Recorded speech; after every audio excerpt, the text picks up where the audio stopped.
नमस्कार मित्रांनो, माझं नाव प्रशांत निकम आणि महाराष्ट्र माझा या चॅनलवरती तुमचं सर्वांचं स्वागत आहे.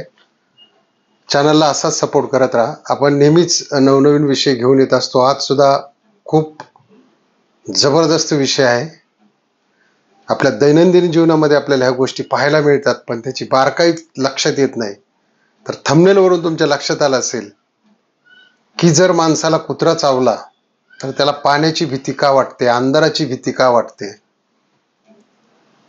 तर मित्रांनो, कुठलाही एखादा कुत्रा जो रेबीज संक्रमित आहे, म्हणजे ॲक्च्युली त्यांच्या जिभेला तर लाळ असतेच, त्यालाच आपण रेबीज म्हणतो. ते सारखी जीभ चाटत राहतात, तर त्यांच्या जिभेच्या लाळेमध्ये रेबीज असतं. रेबीज म्हणजे व्हायरस असतो तो. तर जर कुठलाही संकरित म्हणजे ज्याला संक्रमण झालेलं आहे रॅबीजचं, हा कुत्रा जर एखाद्या माणसाला चावला तर त्याच्यामध्ये ही लक्षणे दिसून येतात. त्याला हायड्रोफोबिया असं म्हटलं जातं, म्हणजे अनाकारण वाटणारी जी भीती आहे. तर मित्रांनो, यालाच रॅबीजचा व्हायरस सुद्धा असं म्हटलं जातं.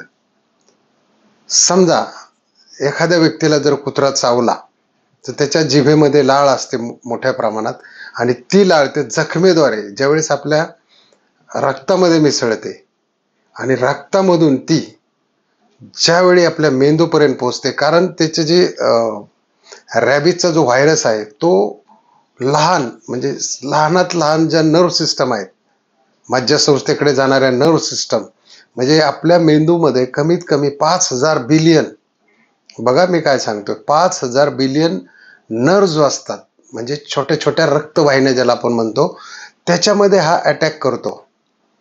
आणि तिथे माणसाच्या त्यावेळी काय होतं की त्याला रॅबीजचं संक्रमण होतं.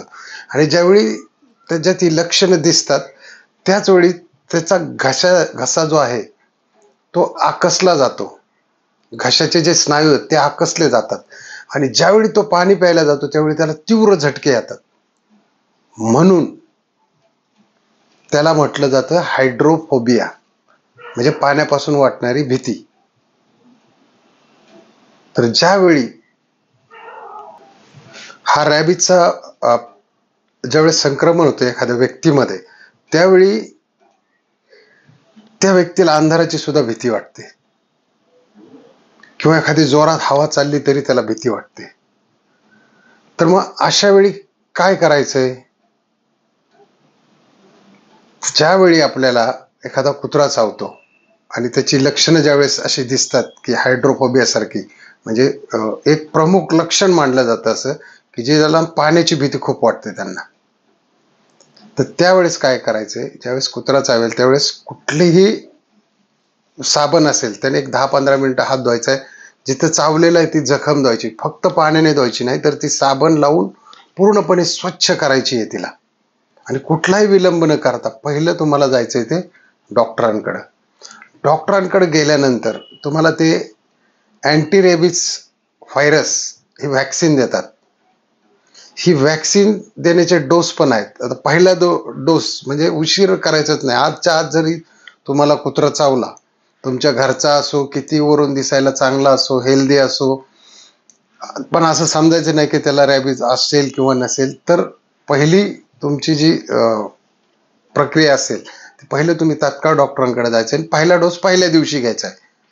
ज्याची किंमत आज रॅबीजची जी व्हॅक्सिन आहे त्याची किंमत आज 250 ते 60 रुपये मार्केटमध्ये. पहिल्या दिवशी पहिला डोस, दुसरा डोस आहे तो 3 दिवसाने, तिसरा डोस आहे तो 7 दिवसाने, चौथा डोस आहे तो 14 दिवसाने, आणि 5वा डोस आहे तो 28 दिवसाने. असे 5 डोस तुम्हाला घ्यायचे. याच्यातला एकही डोस चुकवायचा नाही. जरी 1000-1500 रुपये गेले तरी चालतील, पण तुम्हाला असं वाटेल की घरचा कुत्रा आहे मग कशाला घ्यायचं. पण जर त्याला चुकून रॅबीजचं संक्रमण झालं असेल तर माणसाचं आचरण सुद्धा त्या कुत्र्यासारखंच होतं. त्याच्यामुळं रॅबीजचं तुम्हाला व्हॅक्सिन घ्यायचेच घ्यायचे. दुसरं टीटीचं इंजेक्शन घ्यायचंय तुम्हाला. ते सर्वात महत्वाच्या 2-3 गोष्टी आहेत. टीटीचं इंजेक्शन सुद्धा महत्वाचं आहे. आता मित्रांनो, याच्यामध्ये जर चावा गंभीर असेल, गंभीर दुखापत असेल, रक्त भरपूर गेलेलं असेल, तर तुम्हाला त्याच्यात इम्युनोग्लोबुलाइन म्हणून हे एक औषध असतं, ते डायरेक्ट जखमेलाही लावलं जातं आणि इंजेक्शनच्या स्वरूपात ते मांडीलाही दिलं जातं आणि हातालाही दिलं जातं. तर ते पण तुम्हाला या ठिकाणी जरूर म्हणजे 100% घ्यायचंय. आता जर नुसतं खर्चटलं असेल तर मग तिथे डॉक्टर काय सांगतात की काही वॅक्सिन वगैरे घ्यायची गरज नाहीये. आणि दुसरी गोष्ट, जर कुत्रा तुम्हाला चावल्यानंतर 10 दिवस वाट पाहायची त्याची. जर कुत्रा मेला तर मात्र तुम्हाला हे पूर्ण प्रोसिजर कंप्लीट करायची. आणि जर 10 दिवसामध्ये कुत्रा मेला नाही किंवा कुत्र्याला काही झालं नाही तर डॉक्टर मे बी तुमचा याच्यामध्ये एखादा डोस वगैरे बंदही करू शकतात. पण तसं करण्याची गरज नाही मित्रांनो. हे सरकारी दवाखान्यामध्ये सुद्धा आजकाल हे सर्व वॅक्सिन्स अवेलेबल आहेत. आता बऱ्याच वेळा काय होतं की अशा ठिकाणी असे काही दवाखाने असतात की जिथं तो स्टॉक असतो, जिथं वापरला जात नाही. तर त्याच्यासाठी कसं एखादं तालुक्याचं प्लेस असेल तर त्या ठिकाणी तर 100% हा स्टॉक अवेलेबलच असायला पाहिजे. परंतु या आपल्या तुम्हाला माहिती आहे सरकारी कारभार कसे असतात. मग त्याच्यामुळं हे डोस तुम्हाला स्वतः विकत जरी घेतले तरी 1000-1500 रुपये जातील. परंतु ही प्रोसिजर तात्काळ करून घ्यायची, बिलकुल न थांबता. कारण याच्यामध्ये रिस्क तुमच्या जीवाशी आहे. जर तुम्हाला रॅबिज झाला तर तो तुम्हाला जीव घेणा ठरतो. लक्षात येतंय का? म्हणजे थोडक्यात आपण पहिली लोक नाही का म्हणायची, कुत्रं पिसळले. तर लक्षात घ्या, कुत्रं लवकर मरत नाही, पण माणूस जीवानीशी जाऊ शकतो याच्यामध्ये. कारण काय होतं की हे त्याच्या डोक्यावर परिणाम करते. कारण हे जे व्हायरस आहे, रॅबिजचा व्हायरस, तो काय असा हातामध्ये पायामध्ये राहत नाही. कारण सगळ्यात ज्या छोट्या छोट्या नस आहेत ते मेंदूमध्ये, तो मेंदूवरती पहिला परिणाम करतो आणि मेंदूवरून तुमच्या घशावरती अटॅक करतो. म्हणजे तुम्ही पाणीच पिऊ शकत नाही. खायचं तर विषय बी नाही, पाणीच पिऊ शकत नाही. पूर्ण आचरण या ठिकाणी जसं कुत्रं भो भो करतं तसं त्या पद्धतीने, म्हणजे त्याचे जे बॉडी लँग्वेज आहे कुत्र्याची, ती ऍक्च्युली माणसात उतरते. त्याच्यामुळे याच्यावरती कुठलेही उपचार न करता फक्त आणि फक्त जे आपलं रॅबिजचं वॅक्सिन आहे ती 100% तुम्ही या ठिकाणी घ्यायचे, कुठलाही विलंब न करता. त्याच्यामुळे मित्रांनो, कुत्रा कसाही असू, आपल्या घरचा पाळलेला असू, फिरिस्ता असू, कुठं बसलेला असू, परंतु त्याच्या बाबतीत तुम्ही असं म्हणू नका की हा चांगला आहे तो चांगला आहे, हे असेल हे तसेल, माझ्या घरचाच आहे, असंच आहे तसंच आहे. तर तसेच सायकोलॉजी तुमच्या डोक्यातून काढून टाका.